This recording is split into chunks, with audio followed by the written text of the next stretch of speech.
Some people, when they eat certain plants, they have reactions. But I think that's like what kind of reaction? Their body, they have like an autoimmune reaction. Oh, okay. Like some people that are on like high vegetable, high oxalate diets, high, leafy greens and stuff like that. Some people have reactions to them. Mm-hmm.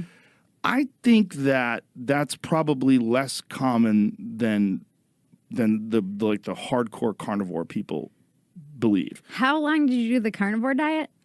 I generally only do it for a month in January. January is World Carnivore Month. Okay. So just for a goof, a couple times I've eaten nothing but meat. Did you get the meat sweats? Is that a real thing? No, I got the meat explosive diarrheas though. Dude, I had diarrhea that you could write home about. Like you write books about the diarrhea I had. Like, it wasn't just diarrhea. It was like oil was coming out, like crude, like black gold, Texas Creed. I don't feel like that. I mean, I understand that there's lots of benefits to it and people swear by it, but it seems like, I don't know.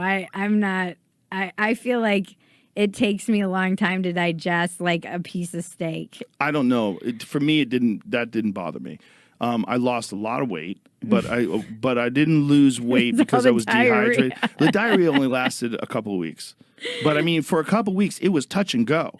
Like, it was like I would have a feeling in my stomach, like, oh, Jesus, like, get to a toilet quick. How did you podcast? I have strong butt muscles. I just keep it tight. I don't know. I did it. But here's the thing. It's like when you cut out all the carbs, and you cut out particularly like bread and pasta, which is really, for me, the culprit. Yeah. I avoided all the crash, and I never felt sleepy. Like, my energy level was completely sustained all throughout the day. Okay. Then when I did it after that, I added in fruit.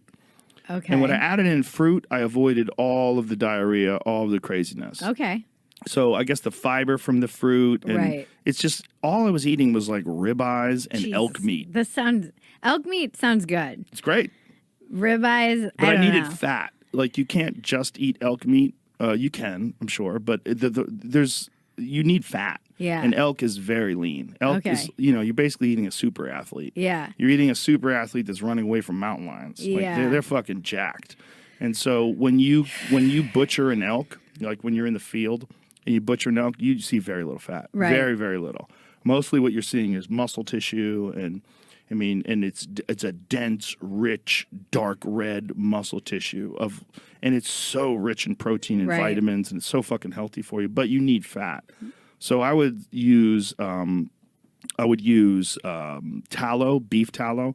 That was grass-fed beef tallow. So I would cook it in that, so I'd get some fats from that. Mm-hmm. But I found that I started eating a lot of bacon with it, and that helped too. So when I'm eating, this sounds really bad for your heart. I don't know. That's a myth. Is that a myth? Yeah, that's a myth. That's definitely a myth. I mean, I think for some people, genetically, they're predisposed to certain heart conditions and certain cholesterol issues. It doesn't like build up. No. No, see, this is that thing. It's like you have this like sort of like, what is it? Is that bad for? All the studies that point to meat being bad for your heart are what's called epidemiology studies, and those studies where they make people fill out like a questionnaire, like how many times a week do you eat meat? Right. Like 5 days a week.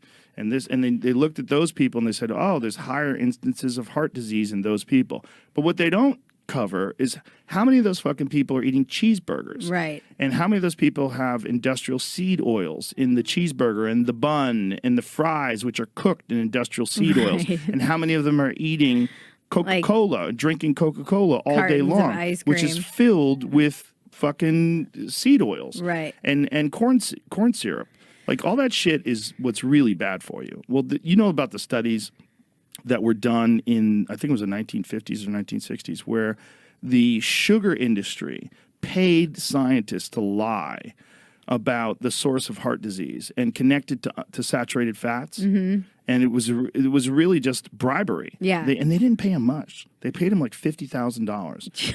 And in paying them that $50,000, see if we can find that. Because the New York Times wrote about this. So people have this idea that that meat is bad for you. Well, but meat is what people have been eating since the fucking beginning of time. Right. I remember reading that like the whole idea that fat was bad for you is because of the sugar lobbies, and then they just replaced all of the fat with sugar, and then now we have an obesity epidemic 100%. essentially.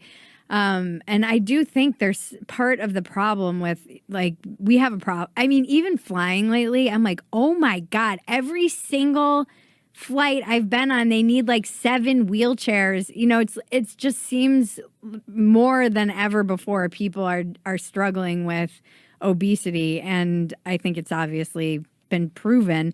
And I think a lot of it too is just like confusion about what they should eat.